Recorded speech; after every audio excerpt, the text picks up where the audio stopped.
Hey, I'm Andrew from Brooklyn Vegan, and we're going to talk about 10 great emo albums turning 10 in 2025. In no particular order, first up is Title Fight's Hyperview. Some albums take a little bit of time to kind of settle in, reveal themselves. It's hard to think of an album from this world that's truer of than Title Fight's Hyperview. Title Fight were very much the trendsetters of their scene. I don't think they were setting out to be trendsetters. I think they were just doing what was true to them, and that's why it is so organic and earnest what they do. They were just a band that would be changing it up at every turn, and so many other bands would be playing catch up with them. And I don't mean that as a slight against the other great bands, some of which we'll talk about today. But with Hyperview, I think Title Fight, they kind of went like 2 or 3 steps ahead, whereas in the past they would kind of be doing 1 step ahead. So I think some people weren't ready for it. They, having started out as, or at least having been best known at that point for their sort of like melodic hardcore kind of stuff, they really pivoted towards shoegaze and experimental indie rock. They took cues from My Bloody Valentine, Ride, Sonic Youth, Hum. It's a very atmospheric record. It's not really like the kind of thing you'd mosh to like the first 2 Title Fight albums were. But they did everything the way Title Fight would. All the melodies, the lyrics, the energy, everything is so distinctly Title Fight about that record, despite the exterior sounding different. Again, I think some people were a little confused by it. Some longtime fans would go to shows, and I remember being at some of those Hyperview shows, and it felt like people were like unsure of what to do. Do I mosh to this? Do I like? It seemed like there was a little bit of confusion.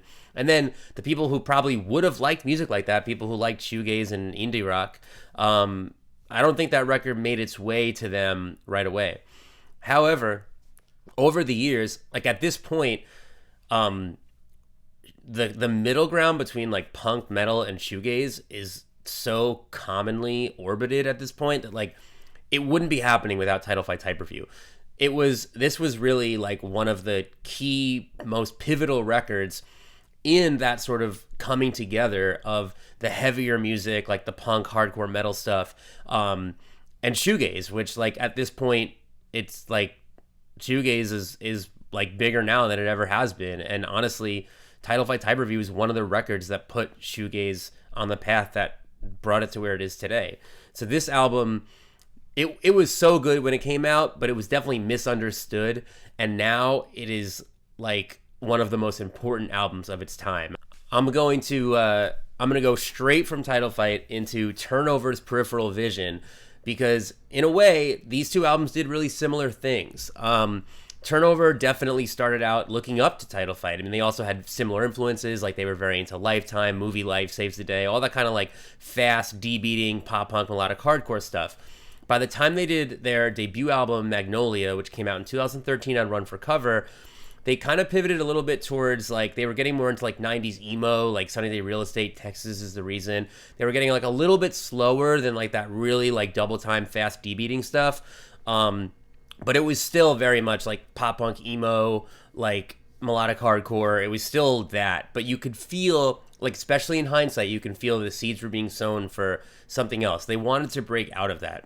Magnolia also didn't do as well for Turnover as some people thought it would. Turnover were like a really hot band on the scene. They were like, them and Citizen signed a Run for Cover and put out a split on the label in 2012, and they were kind of like the label as like 2 hot new bands. A lot of people were really excited for when Turnover would finally make a full length. And when they did, it seemed like it didn't connect quite as much as people hoped. And it seemed like the band was a little bit over that type of music anyway. Like you can kind of feel this like push and pull, this like tug of war between where Turnover came from and where the band wanted to be, where people wanted them to be. It's funny because it's a debut album, but in hindsight, it's really much more of a transitional album. So when that debut record like wasn't a huge hit for them, I think they kind of felt like, you know what, like we could do whatever we want. Like there's no risk here. So they went and made basically a dream pop album. They were really into like the kind of captured track scene at that point with bands like Dive and Beach Fossils and Wild Nothing, as well as like the bands those bands were influenced by, like The Cure and the Smiths, Cocteau Twins. They were into Beach House. Like they were getting more into these like ethereal, atmospheric dream pop kind of bands. But Turnover coming up through the ranks of like the pop punk, emo, melodic hardcore scene, they performed like a punk band. So I think what makes Peripheral Vision so interesting, what makes it stand out and really doesn't sound anything like any of the records that it was influenced by, or any of the bands that Turnover were peers of, is they were playing like a punk band, but they were reaching for this dream pop thing. So they had, their rhythm section is a lot harder than a lot of the bands that they were looking to. The lyrics and the delivery definitely still has that kind of sentimental, emotional thing that you associate with emo. So it's like, I feel like, I've called it Dreamo in the past. And it's a little silly, but like it kind of suits it perfectly because it just found this really great middle ground. And at the end of the day, like more importantly than any of this stuff about the stylistic changes, it's like some of the best songs Turnover have ever written. Were certainly the best songs they've written at that point. And that matters the most. Like it's not about, I think what people learned from that record is it's not about the stylistic shift. It's about great songs, and that album had the best songwriting that they had done to date. Speaking of Citizen, I'm going to hop into the album Citizen made in 2015, Everybody Is Going to Heaven. If Turnover pivoted to dream pop, we saw some bands, Title Fight was kind of helping lead some of their peers into a shoegazy thing. Citizen did like the exact opposite. They took cues from like noisy, like caustic post-hardcore, like the Jesus Lizard. They took cues from Nirvana.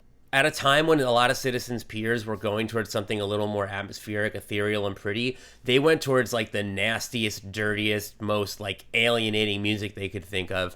And I think it's so badass. It's like, it's what makes, it's one of the, it's, if not for, this record was also definitely a little misunderstood at its time for different reasons. They supported it. The first tour they did behind it was Warped Tour.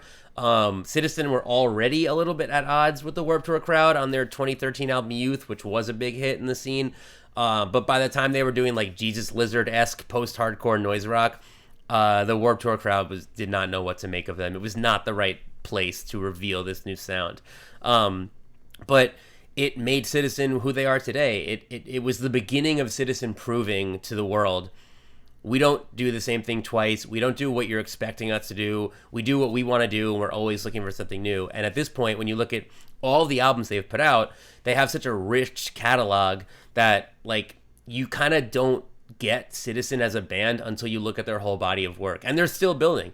If you watch this in a year or two from now, there's probably going to be a new Citizen album that once again changes things up. And I think it all started with Everybody's Going to Heaven. And if like, again, that record was a little bit confusing for some people at the time, a little misunderstood. It's held up really well. I think if you go into it with an open mind, listen to it for what it is, the songs are timeless. They're great. While we're talking about the bands in the emo punk scene getting a little shoegazier, for 2015, I would be remiss not to talk about Super Heaven's Ours is Chrome. What's going on now with the world of heavy music and shoegaze coming together, so much of that is because of Super Heaven. And it's, their song Youngest Daughter from their first album Jar has gone viral on TikTok. So that certainly helps. But, it's like chicken or the egg, right? Like it went viral because people were seeking it out. Like it's this especially shoegazy song on a record that I think is a little bit more in the post-hardcore grunge realm. Like if to me Super Heaven were, of all the bands in that world, they were the ones that were like the most overtly like 90s grunge.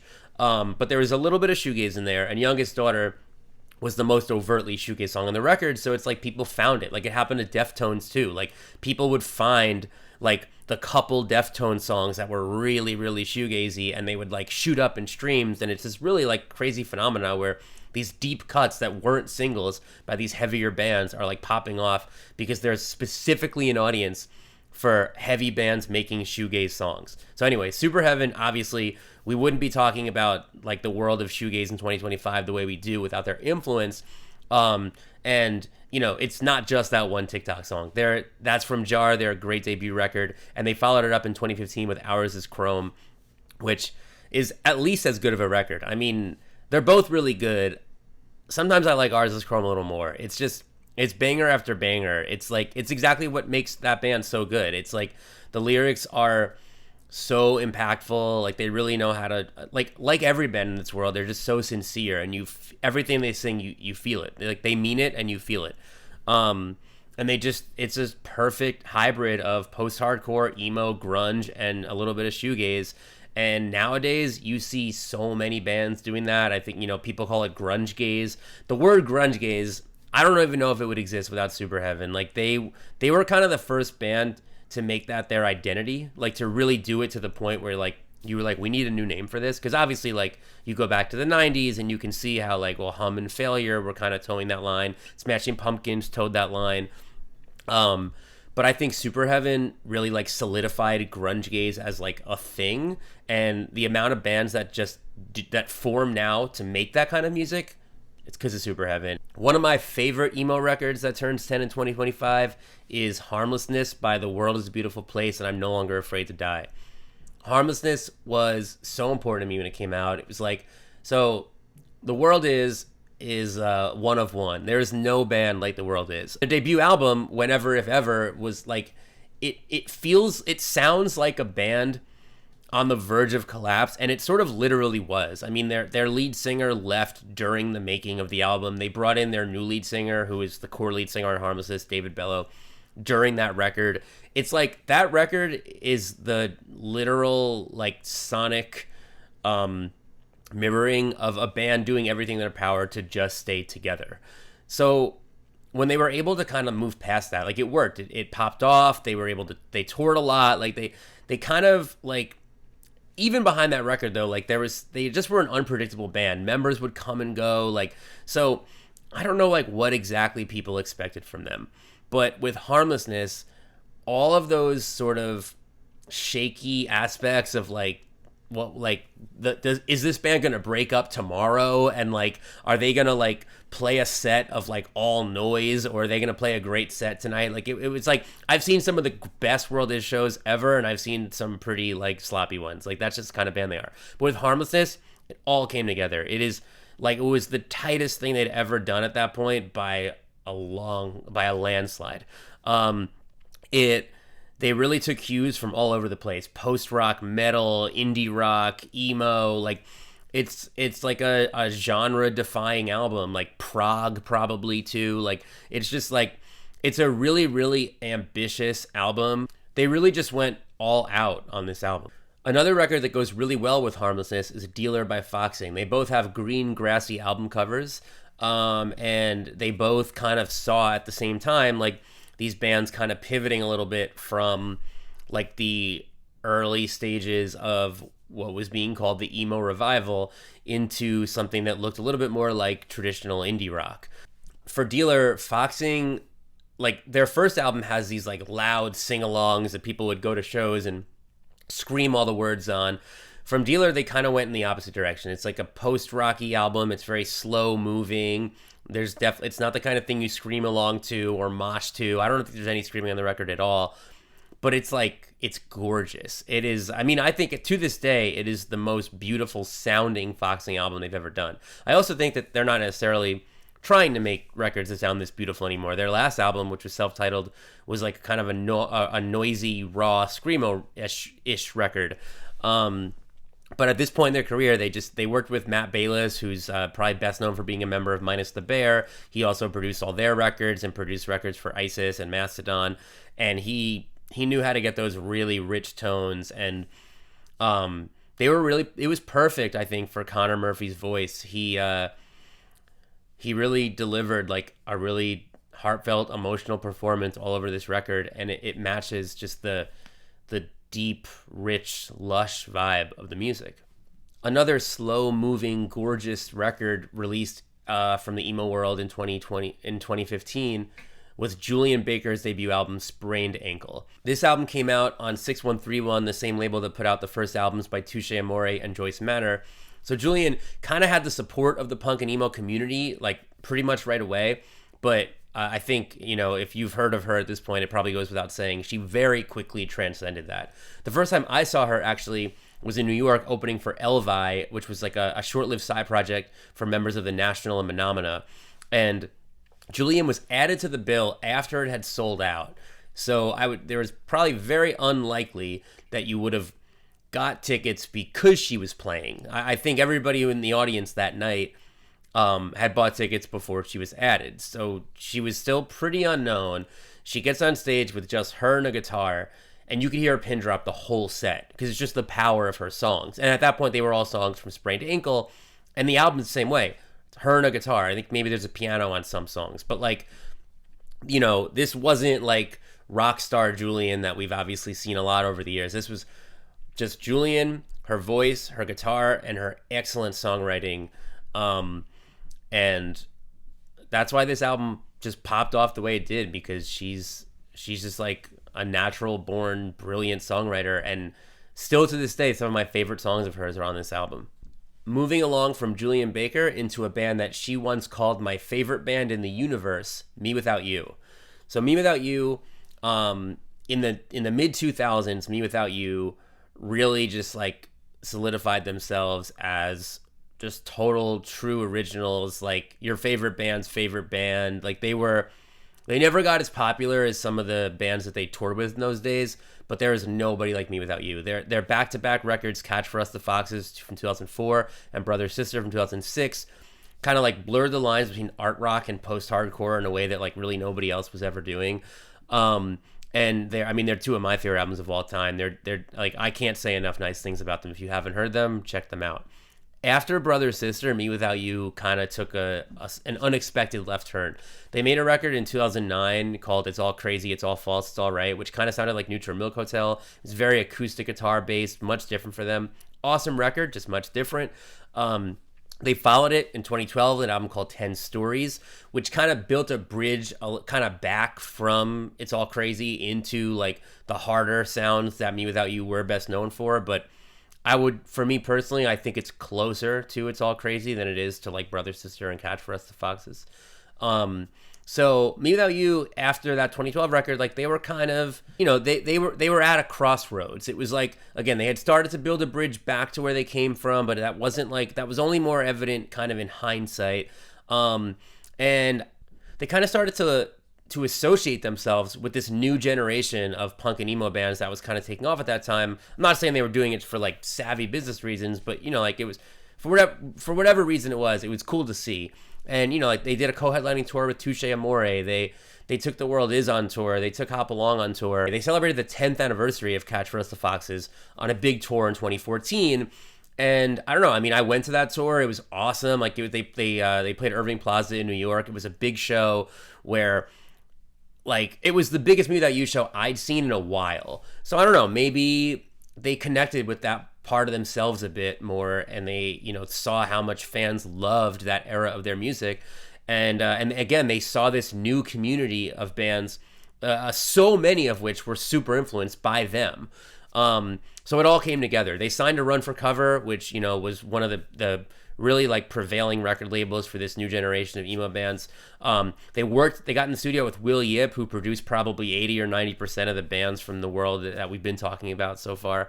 And they made a record called Pale Horses, which I think everything they learned on It's All Crazy and 10 Stories is present on this album. But it was like very much a return to form, but also a step forward. It felt like the band that made Brother Sister and Catch for Us the Foxes in a new, fresh way. You know, they were able to, you know, they really grew. Like a lot of the stuff that they did on the two previous records worked its way into this album, but also the stuff they did on the records before that was there. It was a culmination of everything they'd kind of done up till that point, as well as like a look into their future, which was very bright. They made another awesome album after this one. But yeah, it all came together for Me Without You, and they made what I think is one of the most important albums of their career, because it really, like, it proved that they weren't tied to an era. You know, so many of those 2000s emo and post-hardcore bands, they're 2000s bands, you know, like they're tied to that. They're tied to whatever hit single they had at the time that DJs at Emo Night play now, or they get booked on When We Were Young Fest to play an album from that era. But Me Without You transcended that. They became just as important in the 2010s as they were in the 2000s, and I think a huge part of that is Pale Horses and how amazing that record is. Speaking of Hop Along's Painted Shut. So Hop Along's story is awesome. Hop Along was like a very slow burn. They put out one of my favorite albums of all time in 2012 called Get Disowned, and it was very much a studio creation. Francis Quinlan, the brains behind Hop Along, and Joe Reinhardt, who plays guitar in Algernon Cadwallader and has also produced records for Joyce Manor and Modern Baseball.